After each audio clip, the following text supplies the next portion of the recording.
Hello students, my name is Rajendra Kumar. I am a mathematics teacher.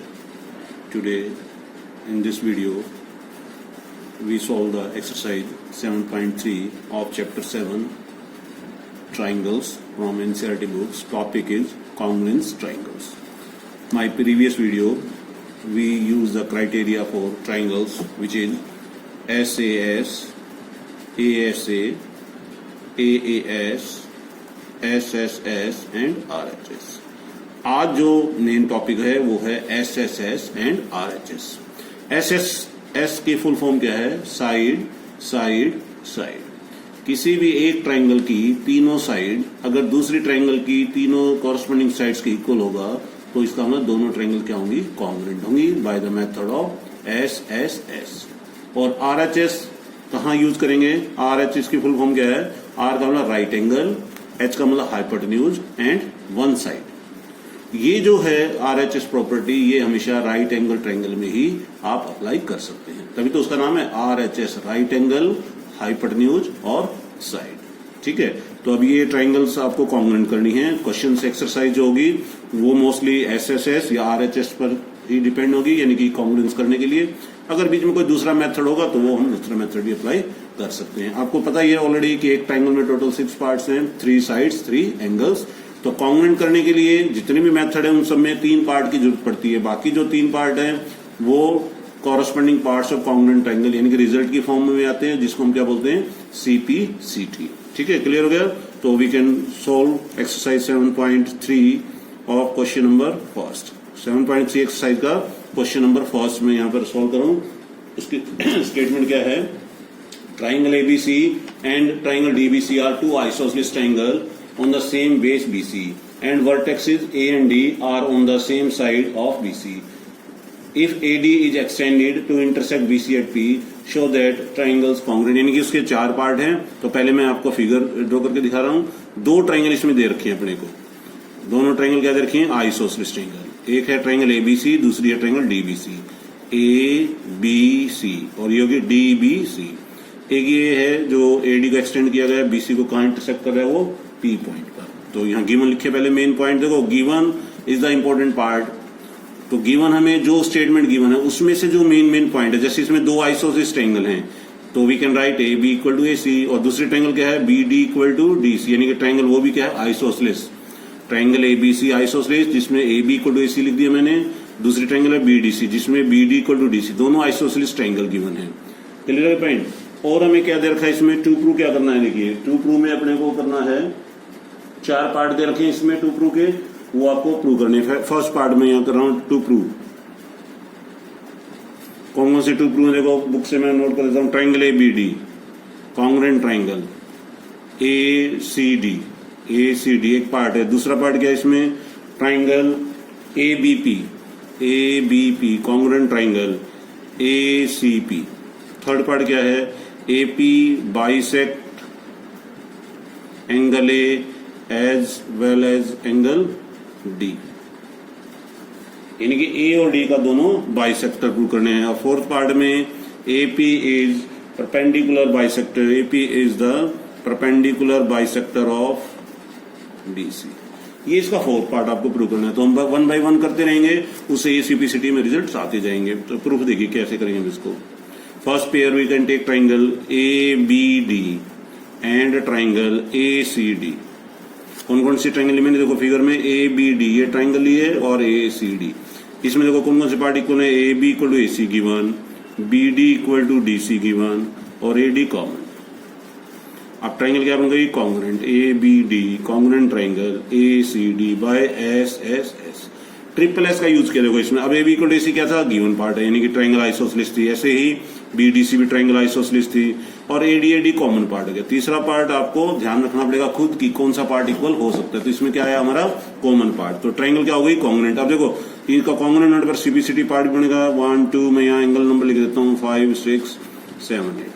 मैंने इन पे ये angle number डाल दिए 1 2 3 4 ये 5 6 हो गया और 7 8 नीचे हो गया. अब देखो इस ट्राइंगल में कॉन्ग्रुएंट किया, इसमें CP/CT क्या क्या बना? 1 इक्वल टू 2 CP/CT बन गया और 3 इक्वल टू 6 भी CP/CT बन गया.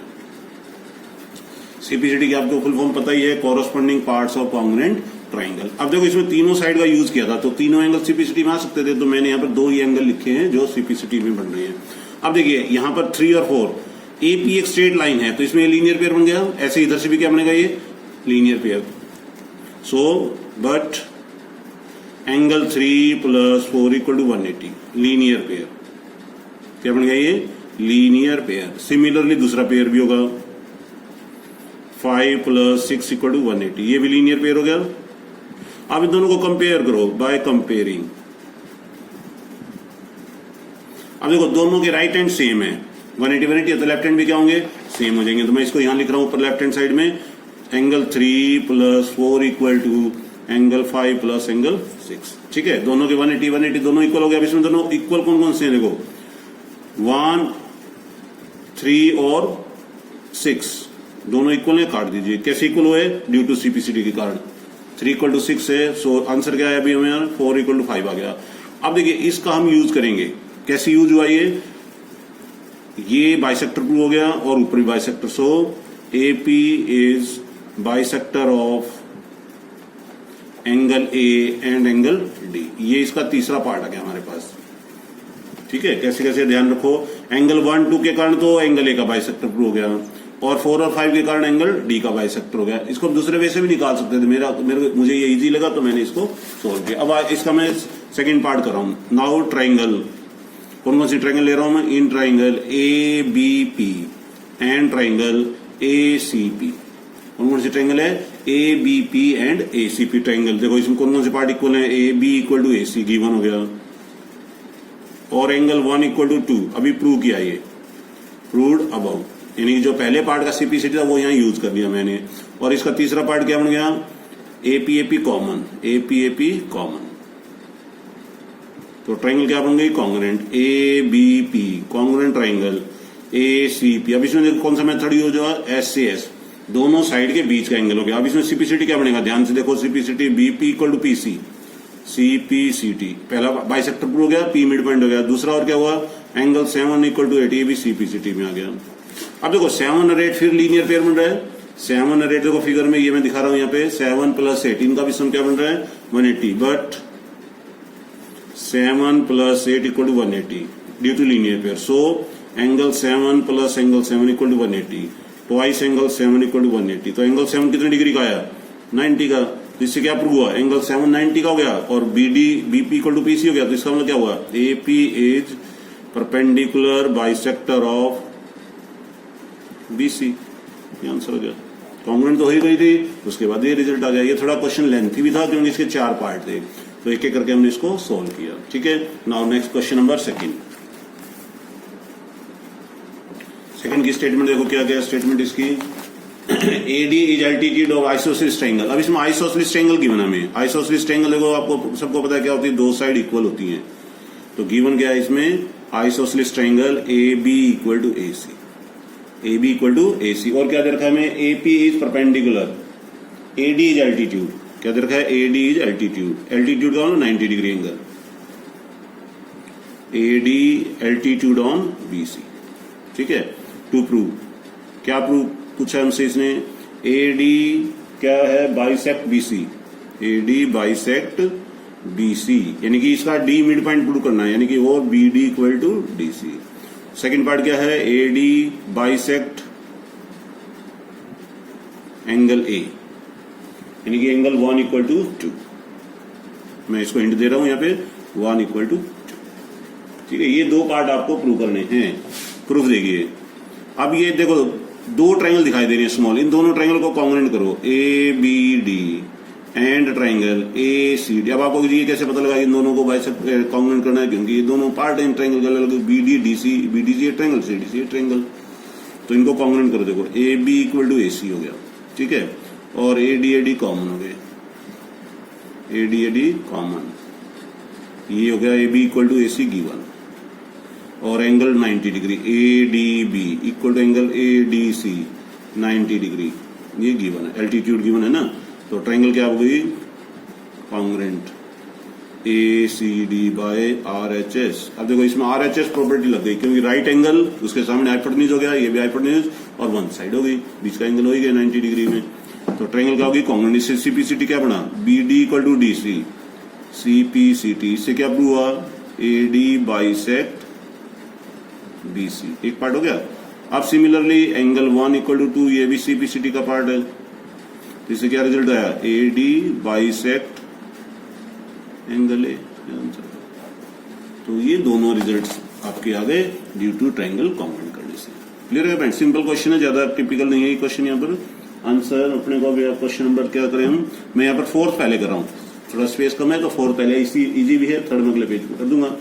अब ये क्या है ट्रायंगल दे रखा है, इसमें ए बी सी ट्रायंगल है, बीई एल्टीट्यूड है ऑन ए सी और सी एफ एल्टीट्यूड है ऑन ए बी पर। एल्टीट्यूड का 90 डिग्री एंगल दिया हुआ। गिवन क्वेश्चन नंबर 4 दे देखो, गिवन क्या है इसमें एल्टीट्यूड इक्वल गिवन है, BE equal to C F given है और BE perpendicular A C, C F perpendicular on A B, ये भी हमें गिवन है।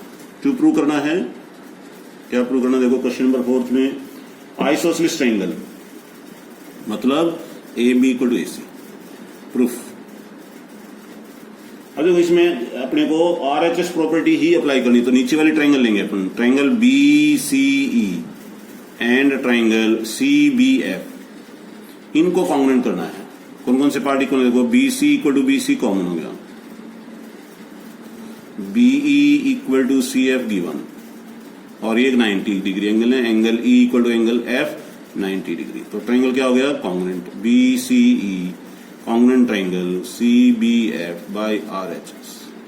अब सीपीसीटी में कौन कौन से एंगल इक्वल है, देखो C B A equal to C B A लिख दिया, बी सी ए, ये हो गया सीपीसीटी। नाउ इन ट्रायंगल, अब बड़ी ट्रायंगल में देखो दोनों बेस एंगल इक्वल हो गए, C B A equal to B C A, so A B equal to A C, hence triangle किससे भी ट्रायंगल बन गई isosceles, hence triangle ABC is an isosceles triangle. तो हमें ये ध्यान रखना है कि आइसोसेलेस ट्रायंगल का दो साइड इक्वल प्रूव करते ही आपकी ट्रायंगल क्या बन गई आइसोसेलेस ट्रायंगल। ठीक है, now we can move question number 3। Question number 3, हमेशा ये ध्यान रखिए जब भी ज्योमेट्री के क्वेश्चन करें फिगर आपके उस सॉल्यूशन के सामने ही होनी चाहिए, बार बार पेज पलटेंगे तो कहीं कहीं आपके मिस्टेक के चांस बढ़ जाते हैं। तो इसलिए आप क्वेश्चन नंबर 3 दिखा रहा हूं मैं यहाँ पे कैसे इसका सॉल्यूशन है। दो ट्रायंगल हमें दे रखी हैं, एक का नाम है ए बी सी और दूसरे का नाम है पी क्यू आर। ठीक है, अब इसमें देखो दो, एक मीडियन ए एम मीडियन दे रखा है और इधर से पी एन मीडियन। मीडियन का मतलब होता है बेस, यानी कि किसी भी साइड के मिड पॉइंट को अपोजिट वर्टेक्स से ज्वाइन करना। तो हमें A B equal to P Q दे रखा है, मीडियन भी इक्वल दे रखे हैं और थर्ड साइड भी इक्वल दे रखी है। गिवन में क्या लिखे हैं, A B equal to P Q, ठीक है, और B C equal to Q R, median A M equal to P N, ये हमें गिवन है। टू प्रूव करना है हमें क्या रिजल्ट फाइंड करना है, दो पेयर हैं ट्राइंगल के जिनको कॉन्ग्रुएंट करना है। पहला है triangle A B M, congruent triangle P Q N, इसको कॉन्ग्रुएंट करना है। दूसरा पार्ट बड़ी ट्राइंगल कॉन्ग्रुएंट करनी है, triangle A B C, congruent triangle P Q R, इनको कॉन्ग्रुएंट करना है। तो अब देखो प्रूव करें। अब देखो B C equal to Q R given है, A M and P N, ये क्या दे रखे हैं, medians are median. So M and N are mid point, ये दोनों क्या बन गए मिड पॉइंट। मिड पॉइंट का मतलब हाफ, तो half B C equal to half Q R, half B C equal to half Q R. Half B C को क्या लिख सकते हैं बी एम और इधर क्या लिख सकते हैं क्यू आर। हो गया देखो स्मॉल पार्ट इक्वल।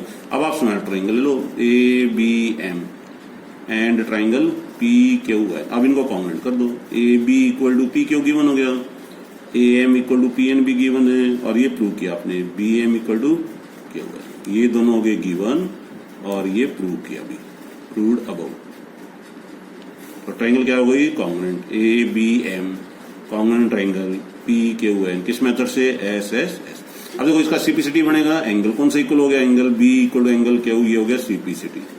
अब देखो इसका हम आगे भी यूज करेंगे, जो अगली ट्रायंगल है, देखो कौन सी ट्रायंगल है, now second part in triangle A B C, बड़ी triangle and triangle P Q R. तो कौन कौन से पार्ट इक्वल हो गए, A B equal to P Q, ठीक है, और B C equal to Q R और angle B equal to angle Q, ये तो गए गिवन। अब ये प्रूव किया भी आपने पहले पार्ट में, अब ये ट्रायंगल क्या होगी, congruent, A B C congruent triangle P Q R by S A S. तो ये आपका पार्ट था, second part, triangle A B C congruent triangle P Q R. Simple question, ज्यादा मुश्किल वाली बात नहीं है यहाँ पे।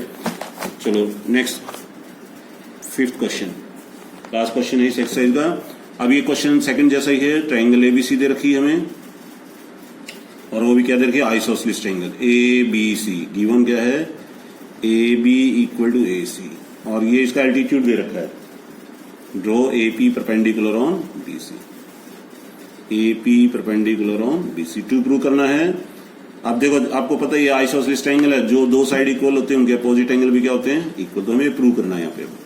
प्रूफ देखो, दो ट्रायंगल फिर हो गई, triangle A P B and triangle A P C. अब इनको कॉन्ग्रुएंट करो, सिंपल है, क्या दिक्कत आएगी, देखो कोई दिक्कत नहीं, ए बी इक्वल टू ए सी, हर बार मिलते जुलते सॉल्यूशन है, A B equal to A सी हो गया, ए पी कॉमन हो गया, ये गिवन पार्ट हो गया। अब ये साइड में लिखना इसलिए जरूरी है ताकि आपको कंफर्म रहे कि हम इसको कैसे प्रूव कर रहे हैं। A P B angle A P C कितने डिग्री का है, 90 डिग्री है। अब आपको कंफर्म हो गया which property we can use here for congruency triangle, याद है आपको, R H S, right angle. देखो ये राइट एंगल, इसमें हाइपोटेन्यूज है वन साइड, तो सीपीसीटी क्या बना, angle B equal to angle C, CPCT. तो ये इस एक्सरसाइज के सॉल्यूशन थे, सिंपल थे। आज लाइव क्लास में भी आपने किया है कुछ, और तो मैं ये वीडियो भी सेंड करूंगा, दोनों की हेल्प से आप कुछ अच्छे से क्लियर कर पाएंगे। और ध्यान से सुने, इस चैप्टर में ये आज आपका चैप्टर कंप्लीट हो गया है, ठीक है। मैंने पहले भी आपको बताया था एक्सरसाइज 7.4 जो है वो सिलेबस में नहीं है। इनइक्वालिटीज जो है वो दिस ईयर, इस साल डिलीट हो गई है, ठीक है। तो आपको वो एग्जाम पॉइंट ऑफ व्यू नहीं करनी, केवल 7.3 तक ही आपके सिलेबस में है। और स्टैटिस्टिक्स में भी कई स्टूडेंट्स पूछ रहे थे जी क्या डिलीट हुआ है। स्टैटिस्टिक्स में पहले आपको बता रहा हूँ 14 चैप्टर में मीन मीडियन मोड, यानी कि जो फोर्थ एक्सरसाइज है वो सिलेबस में नहीं है, मीन मीडियन मोड सिलेबस में नहीं है, ठीक है।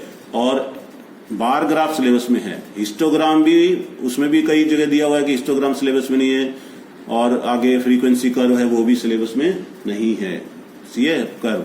तो हमें केवल बार ग्राफ तक करना है 14.3 तक, 14.1, 14.2, 14.3 में भी फर्स्ट 3 क्वेश्चंस हैं, उसके बाद जो हिस्टोग्राम है 3 तक बार ग्राफ है, ठीक है। और फोर्थ है वो हमारे सिलेबस में नहीं है, ये ध्यान रखेंगे, ठीक है। तो आज आप इतना ही करेंगे, आगे फिर हम कोई भी चैप्टर रिवाइज करेंगे वो आपको मैं बता दूंगा। Okay, thank you.